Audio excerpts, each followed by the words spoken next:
আসসালামু আলাইকুম, welcome to সাবি কিচেন।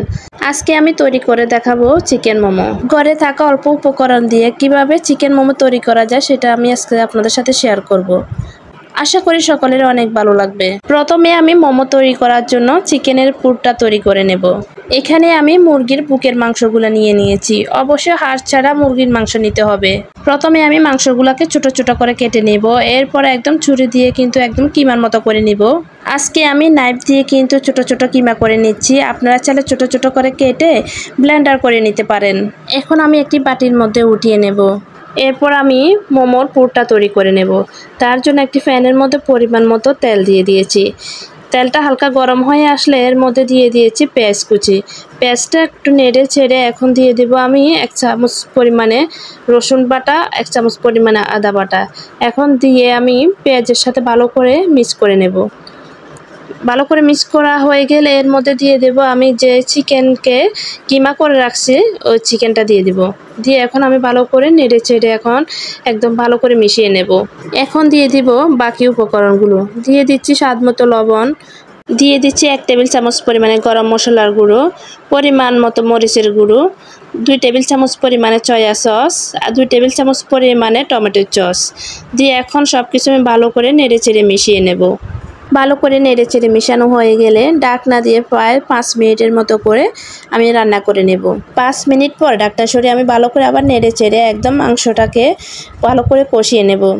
ভালো করে কষানো হয়ে গেলে এখন আমি কিছু পরিমাণে পানি দিয়ে দেব। যেহেতু মাংসটা সিদ্ধ হতে হবে, মাংসটা সিদ্ধ হওয়ার জন্য এখানে আমি প্রায় 1 কাপ পরিমাণের মতো পানি দিয়ে দিয়েছি। পানি দেওয়ার পরে এখন আমি আবার ঢাকনা দিয়ে আরও কিছুক্ষণ রান্না করে নেব।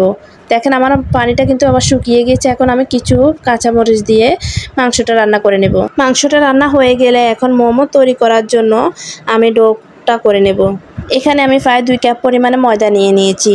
দিয়ে দিচ্ছি স্বাদ মতো লবণ, 2 টেবিল চামচ পরিমাণে রান্নার রেগুলার তেল। এখন আমি সব কিছু উপকরণ হাত দিয়ে ভালো করে মিশিয়ে নেব। মিশানো হয়ে গেলে এখন আমি অল্প অল্প পরিমাণে পানি দিয়ে দিব। অল্প অল্প পানি দিয়ে একদম স্বাভাবিক একটা ডো তৈরি করে নেব, যেমনটা আমরা রুটি তৈরি করার জন্য করে থাকি। এই ডোটা করতে হবে একদম শক্ত না, আবার একদম নরম না, একটু সফট আকারে করতে হবে। এখন ডোটা তৈরি করা হয়ে গেছে। এখন আমি একটা সুতি কাপড় দিয়ে প্রায় 10 মিনিটের মতো করে রেস্টে রেখে দেব। 10 মিনিট রেস্টে রাখার পরে এটা আরও ফুলে একদম সফট হয়ে গেছে। এই ডোটা থেকে কিন্তু এখন আমি একদম ছোট ছোট করে লিচি করে নেব। এই যে দেখেন আমি ডোটা দিয়ে সবগুলো লিচি তৈরি করে নিয়েছি। এখন আমি একটা লিচি দিয়ে কিন্তু একটা রুটি তৈরি করে নেব। রুটিটা হতে হবে একটু পাতলা ছোট। এই যে দেখেন আমি একটু পাতলা ছোট একটা রুটি তৈরি করে নিয়েছি। এখন আমি মোমো শেপ দিয়ে দেব। আপনারা যে কোনো আপনাদের পছন্দ মতো মোমো শেপ দিতে পারেন।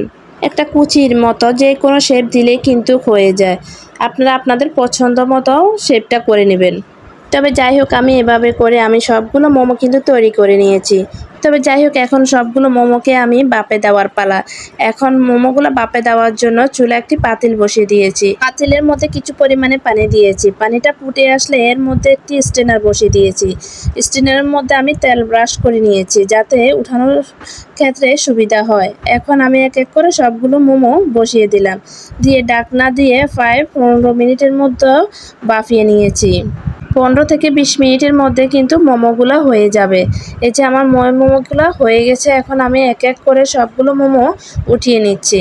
এভাবে করে আপনারা ঘরে থাকা উপকরণ দিয়ে কিন্তু মোমো বানিয়ে পরিবেশন করে নিতে পারেন। মোমোগুলো খেতে কিন্তু খুবই মজা হয়েছে। আমার ভিডিওটা কেমন লাগছে অবশ্যই কমেন্ট করে জানাবেন। পরবর্তী ভিডিও দেখার জন্য চ্যানেলটি সাবস্ক্রাইব করে পাশে থাকবেন। সবাই ভালো থাকবেন। আল্লাহ হাফেজ।